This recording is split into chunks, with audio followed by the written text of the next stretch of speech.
আপনারা প্রায় বলে থাকেন, আপনাদের সাথে যখন আমার প্রায় কথা হয়, বিভিন্ন সময় কথা হয় কম বেশি, আপনারা বলে থাকেন যে মানুষের আস্থা আছে বিএনপির উপরে। হ্যাঁ, মানুষের আস্থা আছে বিএনপির উপরে, কথাটি সঠিক। কিন্তু যদি আস্থা আছে বলে আমরা ঘরে বসে থাকি, তাহলে কিন্তু সেই আস্থা আস্তে আস্তে ক্ষয় হতে থাকবে। সেই আস্থা আছে বলে যদি আমরা চুপচাপ থাকি, অথবা আহ, এমন কিছু করি যে ঠিক আছে এখানে যদি একটু কিছু হয়, তাহলে এত বড় দেশের মধ্যে তো আর এমন কিছু হচ্ছে না, এরকম যদি কোনো ভুল চিন্তা করে থাকি, তাহলেও কিন্তু আমরা ক্ষতিগ্রস্ত হব। দল আমি একা না, দল আপনি একা না, দল আমরা সবাই। কাজেই সহকর্মীবৃন্দ, এই যে বিএনপির প্রতি মানুষের আস্থা আছে, এটিকে আমাদের ধরে রাখতে হবে।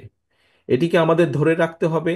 আমাদের যে কাঙ্ক্ষিত নির্বাচন, একটি রাজনৈতিক দল হিসাবে আমরা একটি গণতান্ত্রিক রাজনৈতিক দল, এবং একটি নিরপেক্ষ স্বাধীন নির্বাচন আমরা আশা করব, চাইব। এটি একটি স্বাভাবিক ব্যাপার। এটি একটি স্বাভাবিক ব্যাপার যে বিএনপির মতন একটি দল একটি নির্বাচনই চাইবে, যেই নির্বাচনে মানুষ নিরাপদে স্বাধীনভাবে ভয় ভীতিহীনভাবে ভোট দিতে পারবে।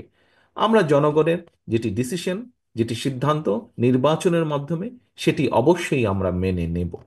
এখন প্রিয় সহকর্মীবৃন্দ, ওই পর্যন্ত তো আমাদেরকে যেতে হবে। ওই পর্যন্ত যেতে হলে আমাদের প্রত্যেককে স্ব স্ব জায়গা থেকে ভূমিকা নিতে হবে। এখানে ছাত্র দলের কর্মীই হোক, এখানে তাঁতি দলের কর্মীই হোক, এখানে যুব দলের কর্মী হোক, স্বেচ্ছাসেবক দল হোক, মহিলা দল হোক, আপনার কাছে যদি এরকম একটি 31 দফা থাকে, আমার নেতা হিসাবে আপনার প্রতি নির্দেশনা থাকবে, আপনার সহকর্মী হিসাবে আপনার প্রতি আমার অনুরোধ থাকবে, আপনি চেষ্টা করেন, নিজ উদ্যোগে চেষ্টা করেন এরকম 10টি ছাপাতে, ছাপিয়ে 10 জন মানুষের কাছে যেতে।